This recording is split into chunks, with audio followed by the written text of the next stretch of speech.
بعض لوگوں کو نیگیٹو فیلنگز بہت زیادہ آتی ہیں اور وہ بہت زیادہ سوچتے چلے جاتے ہیں، بڑی گہرائی میں چلے جاتے ہیں، اور اس کا ان کی شخصیت پہ، نفسیات پہ بڑا ہی برا اثر پڑتا ہے۔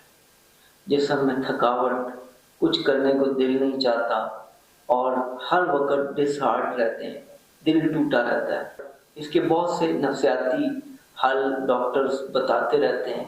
میں آج آپ کو وہ حل بتاؤں گا جو قرآن کریم میں اللہ تعالیٰ کی طرف سے ہمیں بتایا گیا، اور نبی کریم صلی اللہ علیہ وسلم کی حدیث مبارکہ میں اس کی تعلیم دی گئی ہے۔ وہ یہ کہ آپ نے الحمدللہ کہنا، الحمدللہ الحمدللہ الحمدللہ، اور 200 سے 300 مرتبہ یہ کلمہ کہنا ہے۔ تمام تعریف اللہ کے لیے، تمام تعریف اللہ کے لیے، کیونکہ ہم بعض اوقات محنت کوشش کر رہے ہوتے ہیں، ہمیں وہ صلہ اور وہ ریوارڈ نہیں مل رہا ہوتا، یا ہم جو صلاحیتیں رکھتے ہیں اس کے مطابق ہمیں کام کرنے کا موقع نہیں ملتا، تو ہم ناشکری میں چلے جاتے ہیں۔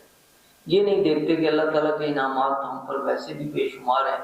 اگر ہم یہ نہ بھی کرتے تو کون سا ہمارے پاس یہ جو نعمتیں ہیں وہ ہمارے استحقاق کی وجہ سے آئیں۔ ساری کی ساری نعمتیں اللہ تعالیٰ نے بلا استحقاق اپنے فضل سے دی ہیں۔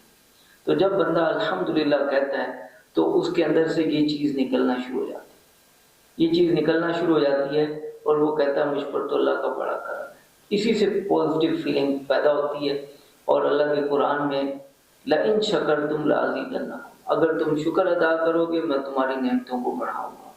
اور نبی کریم صلی اللہ علیہ وسلم نے بھی ارشاد فرمایا افضل الدعاء الحمدللہ، سب سے افضل ترین دعا الحمدللہ، کیونکہ نہیں بھی مانگو گے تو ملے گا۔ الحمدللہ ایسی پیاری دعا ہے کہ بندہ اللہ کا شکر ادا کرتا ہے تو اللہ کے شکر کی برکت سے جب اس کے روئے میں سے شکر نکلتا ہے تو اللہ تعالیٰ کی طرف سے پھر فضل ہوتا ہے، عنایت ہوتی ہے، عطائیں ہوتی ہیں، اور بندے کو وہ کچھ مل جاتا ہے جو وہ نہیں بھی چاہ رہا ہوتا اور جو وہ نہیں بھی مانگ رہا ہوتا۔